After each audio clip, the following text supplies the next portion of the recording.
तराशिए खुद को इस जहां में कुछ इस कदर कि पाने वाले को नाज हो और आपको खोने वाले को बहुत ज़्यादा अफसोस हो। नमस्कार दोस्तों, आज के वीडियो डिस्कस करेंगे हम 3 सितंबर के करंट अफेयर में। देखिए आज का वीडियो जो है ये बहुत इंपॉर्टेंट है और आज के वीडियो में टोटल हम 11 प्रश्नों पर चर्चा करने वाले हैं और साथ में इन प्रश्नों से जुड़े जितने भी स्पेशल फैक्ट हैं उन पर पूरी डिटेल में चर्चा करने वाले हैं। तो शुरू से लास्ट तक वीडियो बने रहिए।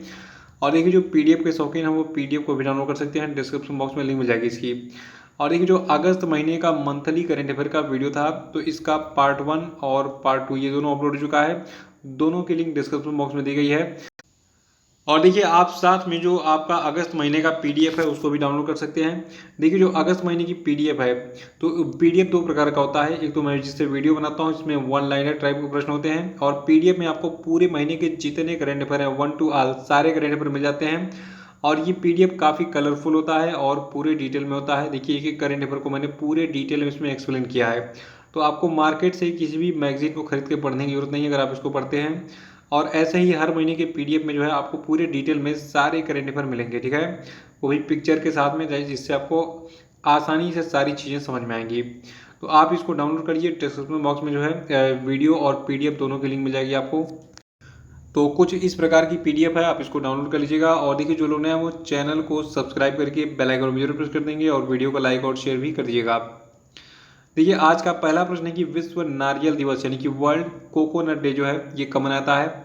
तो देखिए विश्व नारियल दिवस को हम 2 सितंबर को मनाते हैं। देखिए 2009 से हर साल 2 सितंबर को विश्व नारियल दिवस के रूप में मनाया जाता है। और 2021 के लिए विश्व नारियल दिवस की जो थीम है यानी कि विषय है ये रखा गया है कोविड-19 महामारी और उससे परे एक सुरक्षित, समावेशी, लचीला और टिकाऊ नारियल समुदाय का निर्माण। तो ये थीम है इसका विश्व नारियल दिवस का, ठीक है, जो कि कब मनाता है सितंबर 2 को यानी कि 2 सितंबर को। और देखिए दूसरा प्रश्न कि भारतीय रिजर्व बैंक ने केवाईसी नियमों के पालन में ढिलाई को लेकर किस बैंक पर 25 लाख रुपए का जुर्माना लगाया है। तो देखिए आरबीआई ने भी हाल ही में केवाईसी नियमों के पालन में ढिलाई को लेकर जो आपका एक्सिस बैंक है इस पर 25 लाख रुपए का जुर्माना लगा दिया है। और देखिए जो आपका केवाईसी है इसका पूरा जो फुल फॉर्म है एग्जाम में बहुत बार पूछा गया है। देखिए केवाईसी, तो केवाईसी में जो के का मतलब होता है नो, KNOW, नो में से होता है जानना, ठीक है। वाई का मतलब होता है योर यानी कि आपका, और सी का मतलब हो गया कस्टमर यानी कि जो ग्राहक, यानी कि अपने ग्राहक को जानो यानी कि know your customer full form है किसका, केवाईसी का। और ये फुल फॉर्म अब तक बहुत सारी परीक्षाओं में पूछा चुका है। तो याद रखिएगा केवाईसी का फुल फॉर्म क्या है, नो योर कस्टमर। तो कस्टमर को बैंक वाले कैसे जानते हैं, बैंक वाले कहते हैं कि भैया अगर आपको अकाउंट खोलना है तो आप अपना आधार कार्ड लाइए, अपना पैन कार्ड लाइए, ठीक है। तो आधार कार्ड में आपकी पूरी डिटेल होती है, पैन कार्ड में आपका जो है पूरा डिटेल होता है। तो इन दोनों को जो है लेके और फिर क्या करते हैं बैंक वाले आपका जो अकाउंट है इसको ओपन कर देते हैं, ठीक है। अब तो आधार कार्ड पैन कार्ड से लिंक भी हो गया है।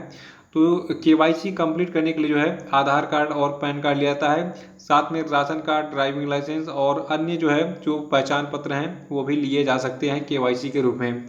तो एक्सिस बैंक ऐसी ही ढिलाई कर रहा था, वो केवाईसी के बिना ही अकाउंट ओपन कर रहा था क्योंकि ये प्राइवेट बैंक है, इसको क्या करना है अधिक से अधिक अकाउंट खोलना है, टारगेट कंप्लीट करना होता है इसके इम्प्लॉइज को।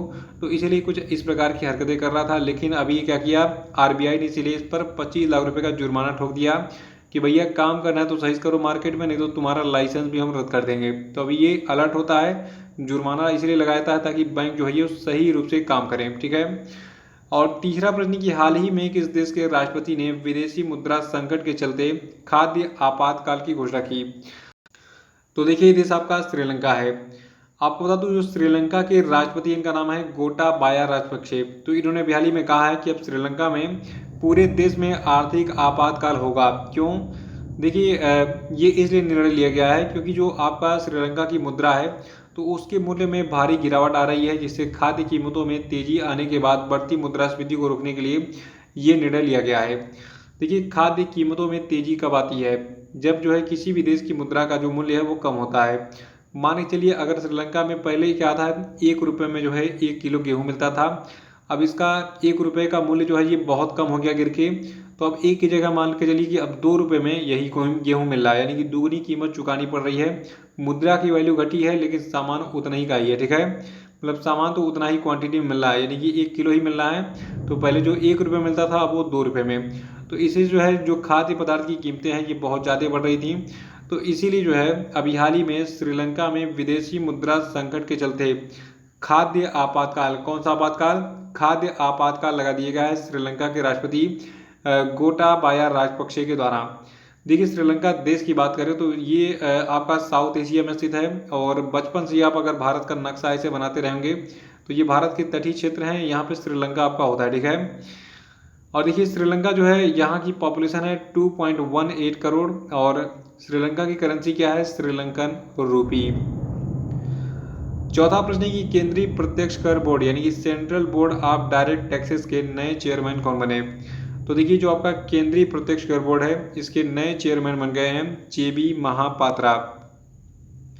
पांचवा प्रश्न की हाल ही में किस देश के चेंगडू शहर को यांगून के म्यांमार से हिंद महासागर तक पहुंच प्रदान करने वाला एक नया समुद्री सड़क रेल लिंक शुरू किया गया है। देखिए ये रेल लिंक जो है इसका मैं आपको मैप में भी लोकेशन दिखाऊंगा। देखिए अभी हाल ही में जो है जो आपका चीन है, ठीक है। तो देखिए थोड़ा सा यहाँ पे आप मैप में ध्यान दीजिएगा, ये आपका ये जो लाइन दिख रहा है, ठीक है। तो इधर आपका चाइना है, तो चाइना में एक प्लेस है जिसका नाम क्या है, चेंगडू, ठीक है। चेंगडू से जो है यांगून, देखिए यांगून जो है पहले रंगून के नाम से आना था। तो यहाँ पे देखिए जो आपकी ये लाइनें दिख रही है, इतना आपका कौन सा है, बांग्लादेश, ठीक है। तो इसी बांग्लादेश में यहाँ पे प्लेस देखिए दिख रहा है यांगून। तो यांगून जो है बिल्कुल समुद्र तट पे है। तो चीन क्या चाहता है, चीन ने जो है अभी हाल ही में म्यांमार को अपनी झांसे में लिया, कहा कि बेटा तुम एक सड़क बना लेने दो जिससे हम समुद्र से कनेक्ट हो जाएं, ठीक है। तो ऐसे चीन के चेंगडू से जो है ऐसे एक रेल लिंक यहाँ से यहाँ तक बनाई गई है। थोड़ा सा मैप को जूम कर लेते हैं। तो देखिए ऐसे यहाँ से बिल्कुल एक रेल लिंक बनाई है, ये समंदर आपका दिख रहा है। यहाँ पे अब ये इस बंदरगाह को चीन यूज़ करेगा, यहाँ से अपने माल को एक्सपोर्ट और इंपोर्ट करेगा, ठीक है। तो चीन की ये चालबाजी है। और आपको बता दूं जो आपका ये समुद्री सड़क रेल लिंक है, ठीक है। तो ये जो है पश्चिमी चीन को हिंद महासागर से जोड़ने वाला पहला ट्रेड कॉरिडोर है चीन का। और ये नया व्यापार गलियारा मार्ग सिंगापुर, म्यांमार और चीन की लॉजिस्टिक लाइनों को जोड़ता है। ये वर्तमान में हिंद महासागर को दक्षिणी पश्चिमी चीन से जोड़ने वाला सबसे सुविधाजनक भूमि और समुद्री चैनल है। छठवां प्रश्न की निम्न में से किस अलगाववादी हुर्रियत नेता का 92 वर्ष की उम्र में निधन हो गया। तो देखिए ये अलगाववादी हुर्रियत नेता आपके थे सैयद अली शाह गिलानी। देखिए ये आदमी था तो मतलब मैं तो इसको सम्मान नहीं दे सकता हूँ क्योंकि ये सम्मान के काबिल नहीं था, क्योंकि इन मतलब जो हुर्रियत के नेता थे और अलगाववादी नेता थे जम्मू कश्मीर में, इनके वजह से जो है हमारे लाखों सैनिकों की जान जा चुकी है। इनकी नीति बहुत गलत थी, ये जम्मू कश्मीर को अलग देश जो है घोषित करने की मांग कर रहे थे। तो भारत के टुकड़े हुए होते हुए कौन देखना चाहता है, चाहे किसी भी धर्म का या फिर किसी भी समुदाय का भारतीय हो। देखिए जो आपका सैयद अली शाह गिलानी था, ये 15 सालों तक जो है पूर्व जम्मू कश्मीर राज्य, देखिए जम्मू कश्मीर पहले क्या था, एक कंप्लीट राज्य हुआ करता था, लेकिन बाद में उसे लद्दाख वगैरह को अलग कर दिया गया और जम्मू कश्मीर को केंद्र शासित प्रदेश बना दिया गया, ठीक है। तो पहले वाला जो जम्मू कश्मीर था तो उसकी 87 सदस्यों वाली विधानसभा का ये सदस्य हुआ करता था सैयद अली शाह गिलानी। और ये 1972, 1977 और 1987 में तत्कालीन जम्मू कश्मीर विधानसभा में सोपोर से जो है ये सदस्य था विधानसभा का। और ये संगठन चलाता था जमात ए इस्लामी। देखिए जमात ए इस्लामी क्या था, एक आतंकी संगठन था। बाद में इसको भारत सरकार ने प्रतिबंधित भी कर दिया क्योंकि ये काफ़ी एक तरीके से उन्माद मचा रहे थे जम्मू कश्मीर में। तो अब खैर माहौल दूसरा है, अब जो है जम्मू कश्मीर को केंद्र शासित प्रदेश बना दिया गया है, साथ में लद्दाख को अलग करके उसको एक अलग केंद्र शासित प्रदेश बना दिया गया है। अब वहाँ पे क्या है, रूल किसका है, लेफ्टिनेंट गवर्नर का, कोई चुनाव वगैरह नहीं होता है दोनों राज्यों में। अब वहाँ पे जो लेफ्टिनेंट गवर्नर है वही रूल कर रहे हैं दोनों राज्यों में, ठीक है। तो थोड़ी सी शांति बनी हुई है, थोड़ी क्या मतलब पूरी लगभग बनी हुई है 99%। मेरे भाई साहब भी देखिए मैं तो मतलब हमेशा चिंतित रहता था पहले, जब 370 अनुच्छेद 370 नहीं हटता था जम्मू कश्मीर से, तो उसमें बहुत चिंता रहती थी घर वालों को, यार मेरा भाई या फिर मेरा बेटा या फिर मेरा पति जो है जो जम्मू कश्मीर में तैनात है तो कहीं उसके साथ कोई गलत घटना ना हो जाए। लेकिन अब हम लोग निश्चिंत रहते हैं क्योंकि अब जो है 370 हटने के बाद थोड़ी सी राहत हो गई है। अब वहाँ के सैनिकों को कुछ जो है एक्स्ट्रा पावर मिल गया है और केंद्र शासित बनने के बाद तो और भी ज़्यादा पावर मिल गया है क्योंकि वो सेंट्रल गवर्नमेंट के रूल में है, ठीक है। तो इसको याद रखिएगा। 7वां प्रश्न की हाल ही में किस देश ने बिम्स्टेक देशों के कृषि विशेषज्ञों की 8वीं बैठक की मेजबानी की? देखिए अभी हाल ही में भारत ने जो है बिम्स्टेक देशों के कृषि विशेषज्ञों की 8वीं बैठक की मेजबानी की। किसकी? कृषि विशेषज्ञ, यानी कि कृषि विशेषज्ञों की बात हो रही है, ना कि कृषि मंत्री की। तो इसमें क्या हुआ इस बैठक में, डिटेल में जान लीजिए।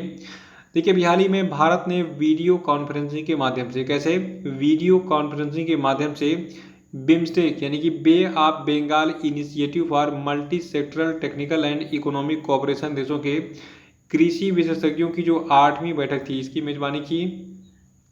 और इस बैठक की अध्यक्षता किसने की? देखिए भारत ने जो है इस बैठक की मेजबानी की थी, और इस बैठक की अध्यक्षता भारत की तरफ से कृषि अनुसंधान एवं शिक्षा विभाग के सचिव और ICAR यानी कि Indian council of agriculture research के महानिदेशक डॉक्टर त्रिलोचन मोहपात्रा ने की थी। देखिए बिम्स्टेक के बारे में शॉर्ट में हम जान लेते हैं। देखिए बिम्स्टेक में 7 सदस्य देश शामिल हैं। कितने? परीक्षा में प्रश्न पूछा गया कि बिम्स्टेक में कितने देश शामिल हैं, तो बिम्स्टेक टोटल 7 देशों का एक समूह है। ये देश कौन से हैं? देखिए इनमें आपके जो है 5 दक्षिण एशियाई देश शामिल हैं, और इसमें जो है आपके 2 जो है दक्षिण पूर्व एशियाई देश शामिल हैं। तो ये देश कौन से हैं? देखिए ये 5 जो दक्षिण एशियाई देश हैं, इसमें आपका है बांग्लादेश, भूटान, भारत, नेपाल और श्रीलंका। और इसमें जो है म्यांमार और थाईलैंड जो है, ये 2 दक्षिण पूर्व एशियाई देश शामिल हैं। तो इन देशों का नाम याद रखिएगा, एग्जाम में पूछा जाता है। 8वां प्रश्न की भारतीय सेना 3 से 16 सितंबर तक किस देश के निरही में जो है आयोजित होने वाले एक बहुराष्ट्रीय अभ्यास जिसका नाम है ZAPAD 2021 में भाग लेगी?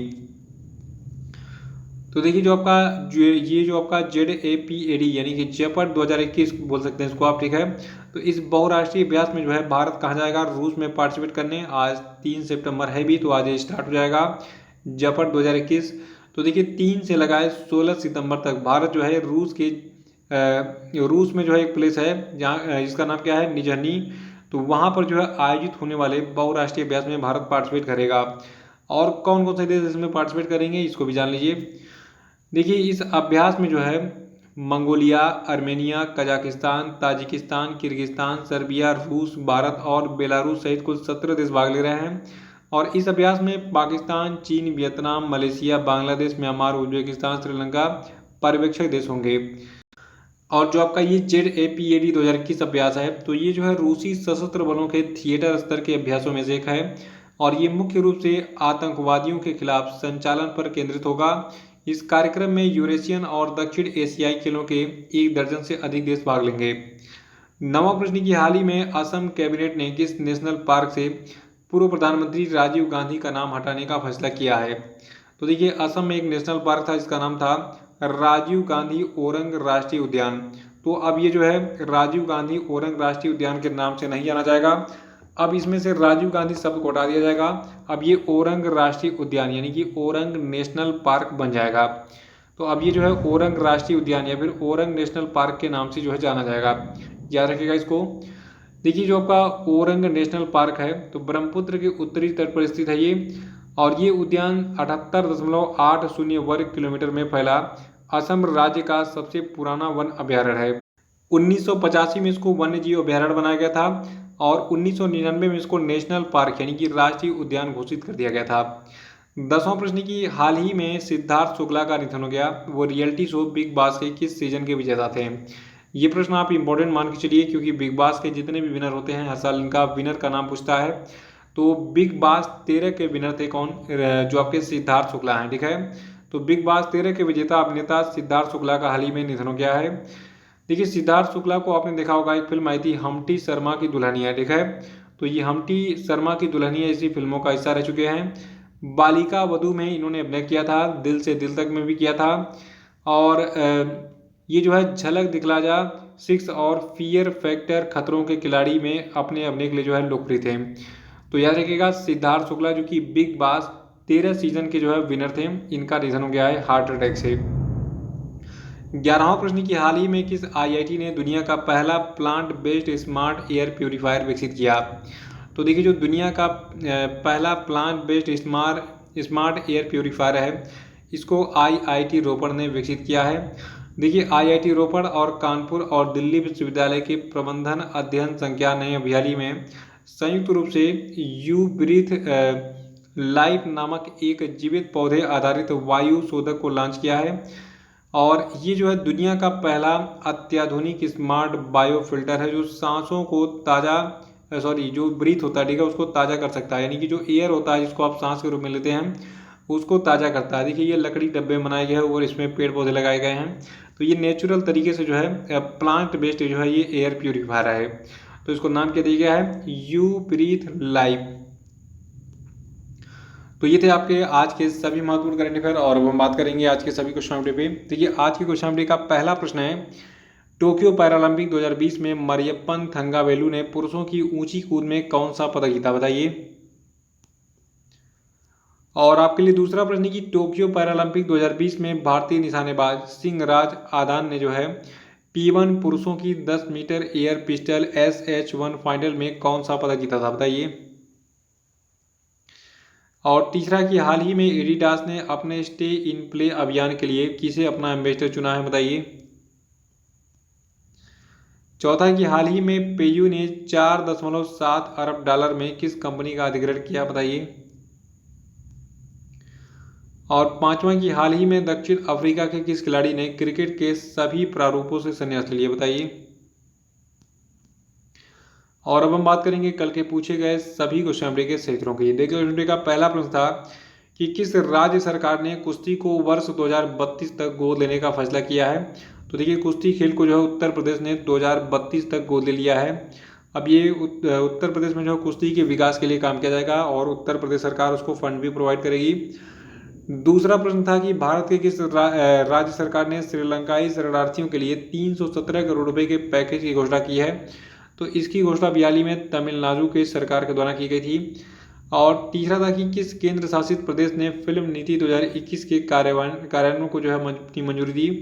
तो ये मंजूरी बयाली में जम्मू कश्मीर में दी गई है। चौथा था कि वैज्ञानिकों के मुताबिक जिस एस्टेरॉयड ने पृथ्वी से डायनासोर का अंत किया था उसे किस नाम से पहचान मिली है। तो ये नाम आपका है चिक्सुलव प्रभावक। और आखिरी तक कि हाल ही में भारतीय नौसेना और जर्मनी की नौसेना ने किस स्थान पर एक संयुक्त नौसैनिक अभ्यास किया। तो ये प्लेस था अदन की खाड़ी। तो इसी के साथ ये वीडियो समाप्त होता है। वीडियो कैसा लगा कमेंट बॉक्स में जरूर बताइएगा। और देखिए अभी कुछ देर बाद 2 वीडियोस अपलोड होंगे। एक वीडियो होगा आपका अर्थशास्त्र से और दूसरा होगा आपका जियोग्राफी से, ठीक है। तो उन दोनों को देखिएगा 9 और 10 बजे दोनों लाइव सेशन आ जाएंगे। और अभी देखिए डिस्क्रिप्शन बॉक्स में जितने भी लिंक आपको मिले हैं टेलीग्राम, फेसबुक, व्हाट्सएप, ट्विटर, सबको आप ज्वाइन कर लीजिए। यहाँ से आपको सारे अपडेट मिलते रहेंगे जीएस और करेंट अफेयर के। तो इसी के साथ जय हिंद जय भारत।